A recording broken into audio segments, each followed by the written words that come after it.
Well, my daddy left home when I was 3, and he didn't leave much but my ma and me and this old guitar and an empty bottle of booze. Now, I don't blame him because he run in here, but the meanest damn thing that he ever did was before he left, he went and named me Sue. Well, he thought it was a lot of joke because he got a lot of laughs from a lot of folks, and it seems I had to fight my whole life through. Some gal would giggle and I'd get red, and some guy would laugh and I'd bust his damn head. I tell you, life ain't easy for a boy named Sue. Well, I grew up quick and I grew up mean. My fists got hard and my wits got keen, and I roamed from town to town to hide my shame.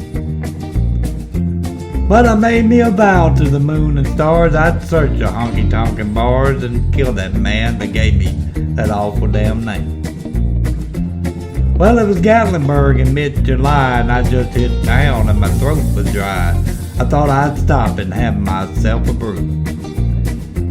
At an old saloon on the street of mud, there at a table dealing studs, sat the dirty mangy dog that named me Sue. Well, I knew that snake was my old sweet dad from a worn-out picture that my mother'd had, and I knew that scar on his cheek had the evil eye. He was big and bent and gray and old, and I looked at him and my blood ran cold, and I said, "My name is Sue. How do you do? Now you gonna die?" Yeah, that's what I told him.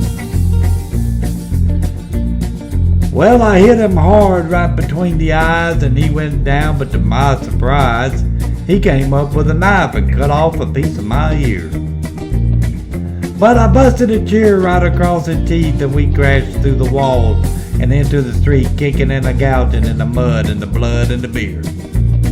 I tell you, I fought tougher men, but I really can't remember when. He kicked like a mule and he bit like a crocodile. I heard him laugh, and then I heard his cuss, and he went for his gun, but I pulled mine first, and he stood there looking at me, and I saw him smile. And he said, "Son, this world is rough, and if a man's gonna make it, he's gotta be tough," and I knew I wouldn't be there to help you along. So I gave you that name, and I said goodbye. Hell, I knew you'd have to get tough or die, and it's that name that helped to make you strong. He said, "Now you just fought one hell of a fight, and I know you hate me and you got the right to kill me now, and I wouldn't blame you if you do. But you ought to thank me before I die for the gravel in your guts and the spit in your eye, 'cause I'm the son of a so-and-so that named you Sue." Yeah, what could I do? I got all choked up and I threw down my gun, called him my pa, and he called me his son, and I come away with a different point of view. I think about him now and then, and every time I try and every time I win. And if I ever have a son, I think I'm gonna name him Bill or George, anything but Sue. I hate that name.